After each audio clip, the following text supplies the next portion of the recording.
Welcome to the Global Filipino Magazine. Ito ang isang segment na talagang kapupulutan yun ng aral dahil marami tayong matututunan ngayong hapon ito, umagang ito, gabing ito sa lahat ng mga gustong mag-purchase ng property. Kasama natin the Regional Director of Ayala Land International, Mr. Brian Sadie, and the Regional Manager, of course, Ms. Janeth Aguada. Hi, Arlie. Hi, Arlie. So this is the best time for us to really, realize that yung mga kinikita natin as OFWs ay may patutunguhan. The reason why these two significant people of Ayala Land are with me right now is to educate us, not only for buying, but yung financial literacy is really important, especially sa OFW.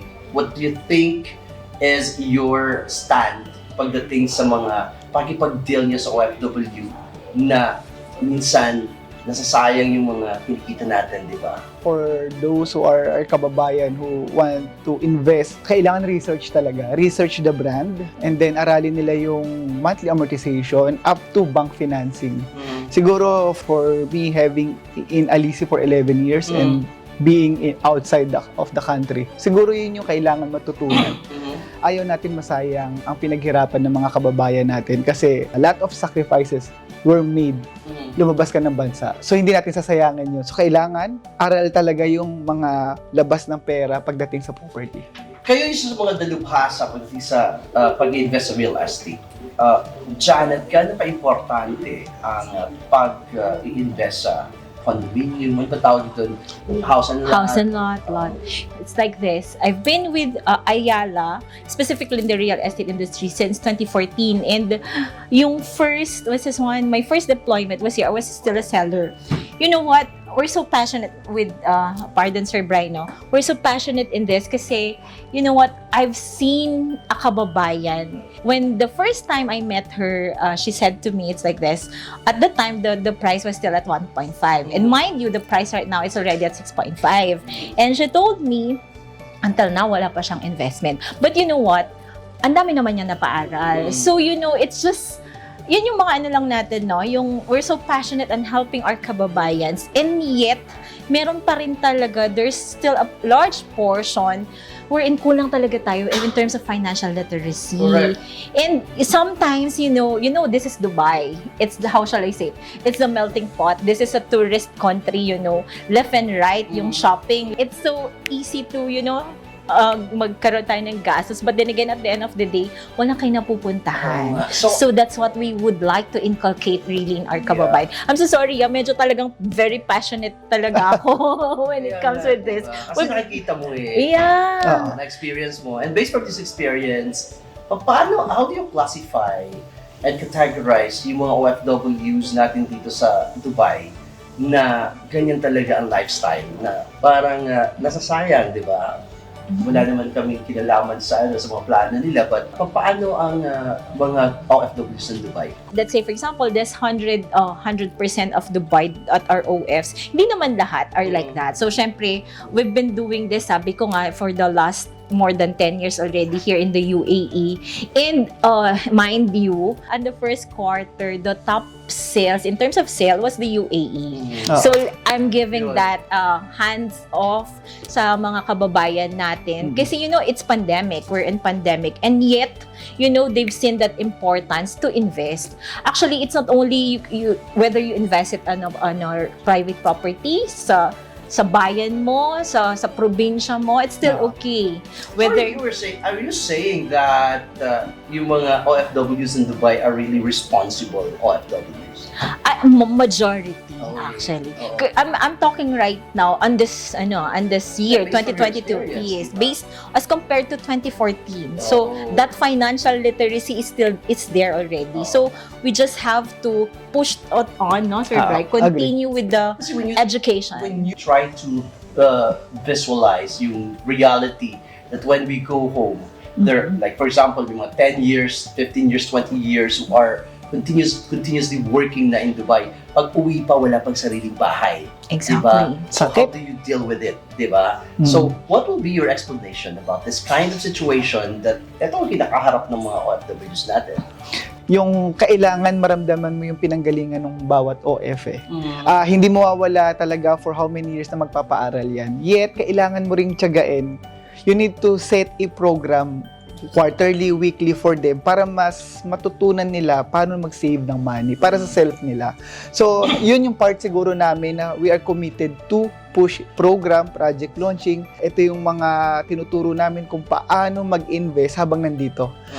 Experience ko, nakikita ko sa mga supermarket, ang laman ng tulak ng imbis na grocery, TV.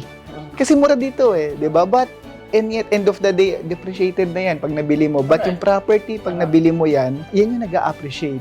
I'm speaking here not only as an Ayala, but yung property talaga ng magkaroon ang isang OF, siguro yun na yung trophy namin. Pag nagkaroon ng isang OF, yun yung nilalaban namin talaga. Sa akin we are always satisfied with the appliances, furnitures that we acquire.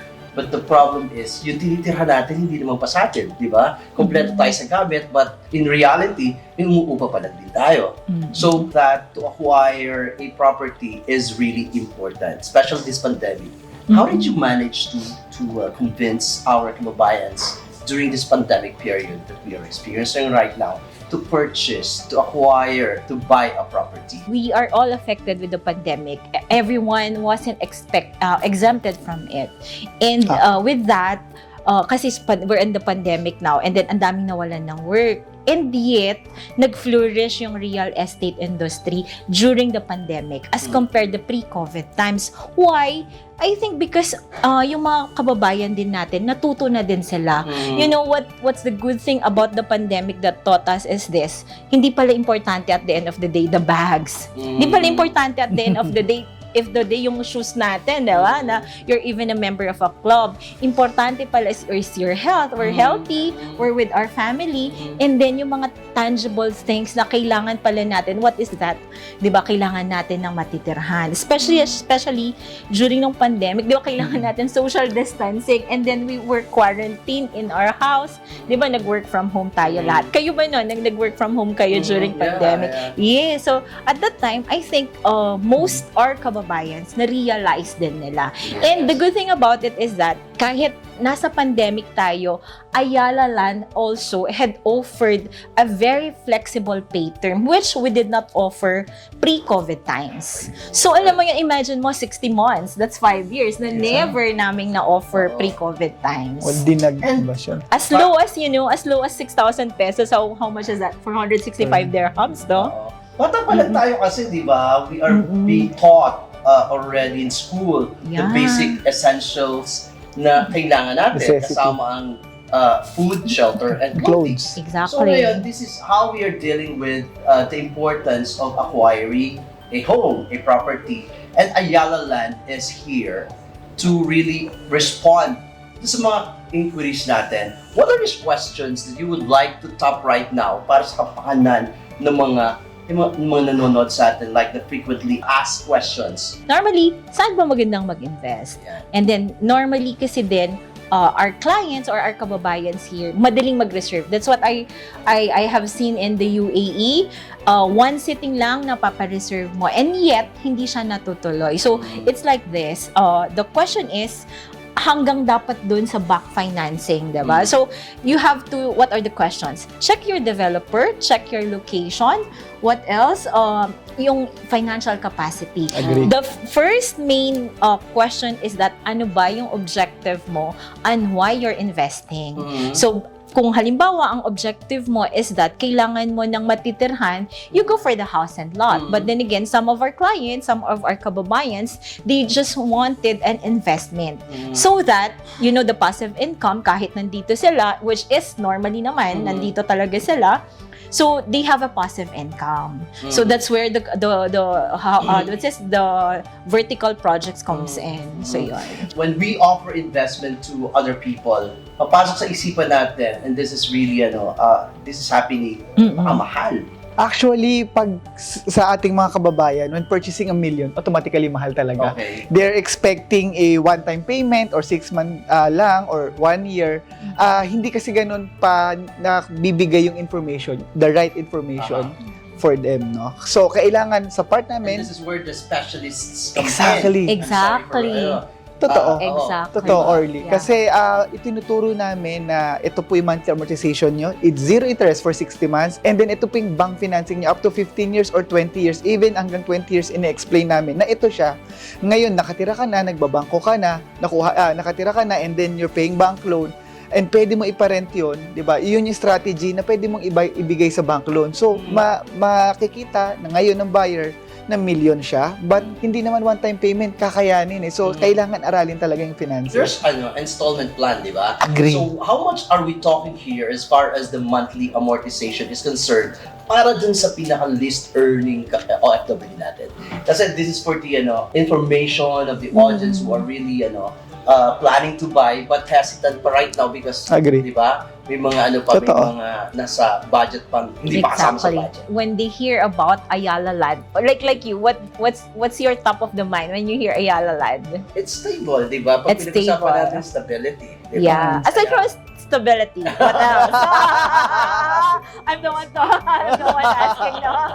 Yeah. Aside from stability, normally when they think of Ayala Land, it's like expensive, you know. But then you know what? Ayala Land has a unit for everyone. Ayun. So let's say, for example, the one that they're telling it's mahal, that's for the luxury brand. That's Ayala Land Premier. And then we also have the upscale, which is Alveo. Okay. And then we have Avida, which is normally on the GCC countries, UAE included, yun talaga yung market natin. And we also have, let's say, kasi yung question mo, what's the list, yung pinakamura? Let's say, for example, on a monthly basis, 465 dirhams. Oh, See? 465 dirhams per month. Per month. An earner of 2,500 can really avail. di ba? Exactly. Yeah, exactly. Agree. So, kayang-kaya, 465 dirhams, if you just have that discipline, sabi nga ni Sir Warren, di ba? We just don't have to be smarter than the rest. We just have to have that discipline. So, I think discipline is the key. Yeah. So, as low as 465, you could already invest. So, imagine, sir, right? In our case, we had as young as 20 years old. Right? Invested Gretchen. in So, who invested property. in a property with Ayala Land? Our office pa before was in City Tower 2. So, 20 years old. So, that 20-year-old as compared that 30-year-old na stable na, diba? So, everyone has a unit for Ayala Land. That's Ayan. good to know. And what are the requirements that someone needs to prepare in case they're going to purchase? Actually basic, no? Passport copy, and then we have the documents na mga reservation docs we will provide. Good thing kasi is Ayala Land is here, may office kami dito, so very strong yung presence namin. Even other company ng Ayala Land, which is BPI, nandito rin. So no need to worry, hindi kami fly-by-night na company, so we're here. It's our commitment to show our kababayan na ready kami tumulong. And then, andito kami to help you para magkaroon talaga kayo ng property. And then, simple lang, hindi mo na kailangan ng maraming requirements. It's just pag married ka, yung mga birth certificate, marriage certificate, tapos passport copy, that's all. And other legal documents na required ng government that we can help para maka-provide. That's it. May property na. Very easy to really acquire. You just have this passion of, creating a home. So, do you have any additional information before we finally say goodbye Yeah. to our audience right now? And probably by this time, nagpaplano na sila kasi they got a lot of things right now from Ayala Land. Okay. Yeah. So our office is located at the 12th floor in the one tower that's in Al Barsha Heights. Okay. Me and my team, Team Breakthrough, and together with my regional director, it's here. We are here definitely to serve you. That's why we are so passionate about this. Wonderful. So, why am I getting a unit from Ayala Land International? Why? There are several reasons, but I'll just name a few. I know already, Sir Brian. No? One, because you're with a credible brand. You know, Ayala Land has been in the market 184 years. Who can tell a real estate developer that has been in the market for 184 years? It's only Ayala Land. And Ayala Land has its developer, which is Ayala. We also have our own construction company, Makati Development Corporation. If in case your unit was already hand over, after sometimes there's no property management, naluluma yung property mo. With Ayala Land, we have our own property management company, which is APMC. So siya yung magta-take care dyan. If in case you wanted your unit to be leased, we also have our leasing sales. So if it's an Avida brand for here, that's leasing services by Avida. If it's an Amaya, that's an APMC. So we will take care of you from A to Z, sabi nga nila. Ayan. So Thank you very Ayala much. Land. That Thank was a very wonderful discussion and an education that's coming from Ayala Land. We would like to thank Brian Sadie, the regional director, and Janeth Aguada, the regional manager, who are with us. Thank you, Orly. Bye everyone. God bless and stay safe. O Sabado, International Property Specialist of Team Breakthrough for Ayala Land International Sales Inc. Yo po, Kalimim, International Property Specialist of Team Breakthrough from Ayala Land International Sales. Marifay Hinon, International Property Specialist from Team Breakthrough, Ayala Land International. Darlene Molines, International Property Specialist of Team Breakthrough from Ayala Land International Sales Inc. And Janeth Aguada, Regional Manager, Team Breakthrough of Ayala Land International Sales. So by enhancing the land, we enrich the lives of more people.